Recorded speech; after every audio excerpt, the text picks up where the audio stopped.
Teman-teman dengerin deh.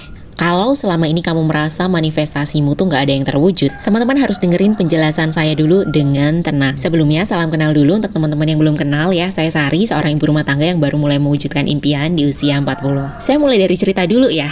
Jadi, kemarin anak saya tuh bilang gini, "Bunda, aku tuh tadi udah bangun loh jam 4 pagi, tapi Bunda nggak keluar kamar," gitu katanya. Terus saya tanya, "Jadi kakak belajar nggak tadi?" "Oh, enggak," katanya. "Orang Bunda nggak bangun." Terus saya bilang kan, "Bunda bangun yo, sudah doa, sudah meditasi, tapi adik itu kebangun, jadi Bunda boboin dulu." "Lah kamu udah bangun jam 4, kenapa nggak langsung belajar coba?" Jadi ceritanya ya teman-teman, saya tuh biasanya bangunin dia jam 4 pagi tuh untuk belajar, karena anak saya kan udah kelas 6 ya.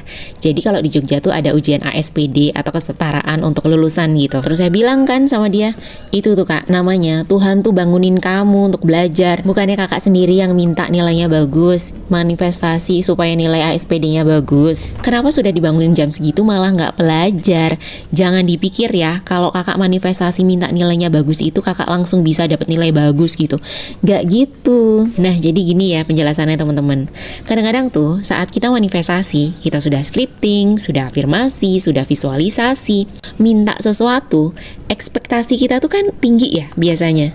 Begitu kita menulis sesuatu, misalnya mau minta uang misalnya ya, mungkin ekspektasi kita tuh langsung, oh mungkin habis ini akan ada bonus, akan ada uang kaget, tiba-tiba orang dateng nih ngasih uang, misalnya gitu ekspektasi kita nih. Tapi tidak, seringnya tuh nggak gitu. Seringnya tuh kita diputer-puterin dulu gitu loh. Misalnya tiba-tiba orang minta tolong nih, "Mbak, bisa nggak bantuin aku untuk benerin ini talangku yang bocor gitu, benerin gentengku, tolong ini Mbak, tolong itu Mbak," gitu misalnya. Atau bukannya dapat bonus, kita malah diberhentiin kerja misalnya. Yang kadang tuh malah bikin kita mikir aneh-aneh gitu, bikin kita malah jadi males ngerjainnya, atau malah bikin kita tuh jadi nangis jadi-jadinya. Soalnya kayak, kok malah jadi gini sih habis manifestasi gitu. Tapi sebetulnya ya, kalau sudah kita pikirkan dengan hati tenang nih, itu tuh sebenarnya salah satu jawaban dari Tuhan loh untuk bantu kita.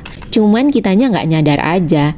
Kita ngerasa mungkin nggak bisa, atau ngerasa kayak, lah talang bocor mah panggil tukang aja kali gitu. Atau loh minta uang kok malah jadi nggak punya kerjaan gitu kan. Tapi siapa tahu ya teman-teman, dengan kita cuma merespon dengan tulus, misalnya bantu nyariin orang, atau bantu ini, bantu itu, entah bantuan apa lagi yang kecil-kecil gitu ya. Hal itu justru akan bantu kita, membawa kita ke rezeki kita loh, manifestasi kita, atau ke penghasilan yang lebih besar yang kita mau. Jadi sebenarnya tuh bukan manifestasi kitanya yang nggak terwujud, tapi kitanya aja yang nggak lihat peluang yang Tuhan kasih untuk mewujudkannya. Begitu.